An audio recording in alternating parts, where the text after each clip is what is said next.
मैं बात कर रहा हूं आर्टिफिशियल इंटेलिजेंस की। इस एआई की क्रांति के युग में सर, जहां अमेरिका के पास अपना चैट जीपीटी, ग्रॉक जैसे इंडिजीनियस मॉडल्स हैं, वहीं चाइना ने डीप सीक जैसा सबसे ज्यादा क्षमता वाला और सबसे कम लागत से बना एआई मॉडल तैयार कर लिया है। लेकिन इस एआई के युग में सर भारत कहां है?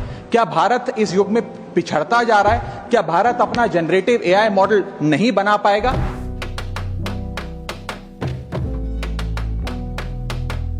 कि भारत के पास प्रतिभा भी है, मेहनती लोग भी हैं, ब्रेन पावर भी है, डिजिटल इकोनॉमी भी है और 90 करोड़ से ज्यादा इंटरनेट यूजर्स भी हैं। लेकिन फिर भी कहीं ना कहीं आज भारत एआई का कंज्यूमर बन गया है, एआई का प्रोड्यूसर नहीं बन पा रहा। भारत के हर नागरिक को एडवांस जनरेटिव एआई टूल्स की मुफ्त सब्सक्रिप्शन दी जाए। आज दुनिया बहुत तेजी से बदल रही है।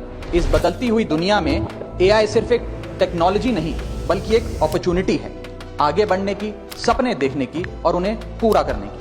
अगर भारत सरकार हर नागरिक को एडवांस्ड जनरेटिव एआई टूल्स जैसे कि chat GPT, Gemini, Grok, Claude को सभी उम्र के और हर वर्ग के स्थानीय भाषाओं में मुफ्त और सुरक्षित तरीके से उपलब्ध कराए, तो यह देश की प्रोडक्टिविटी कई गुना बढ़ा सकता है और लोगों का कीमती समय बचा सकता है। भारत इस एआई के युग में एआई प्रोड्यूसर बने, ना कि AI consumer.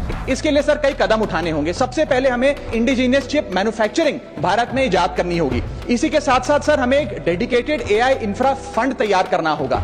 AI research grants देने होंगे, एआई टैक्स ब्रेक्स देने होंगे और टैलेंट माइग्रेशन रोकना होगा ताकि भारत का टॉप टियर एआई टैलेंट और देशों में जाकर काम ना करे बल्कि भारत में काम करे। इसी के साथ साथ एआई के इंडिजीनियस स्टार्टअप्स जो हैं सर, उन्हें एक्सेस देना होगा large volume of existing data को, जो मेटा, माइक्रोसॉफ्ट और गूगल के पास है लेकिन भारत के पास नहीं है। और अंत में सर फाइनेंशियल इन्वेस्टमेंट हमें बढ़ानी होगी। जहां यूएस अपने जीडीपी का 3.5% एआई रिसर्च में खर्च करता है, चाइना 2.5%, वहां भारत मात्र 0.7% खर्च कर रहा है। सर आने वाले काल में इस दुनिया पर वही राज करेगा, वही विश्व गुरु होगा जिसके पास एआई की ताकत होगी। इसलिए भारत को सर मेक इन इंडिया के साथ साथ मेक एआई इन इंडिया की ओर आगे बढ़ना होगा।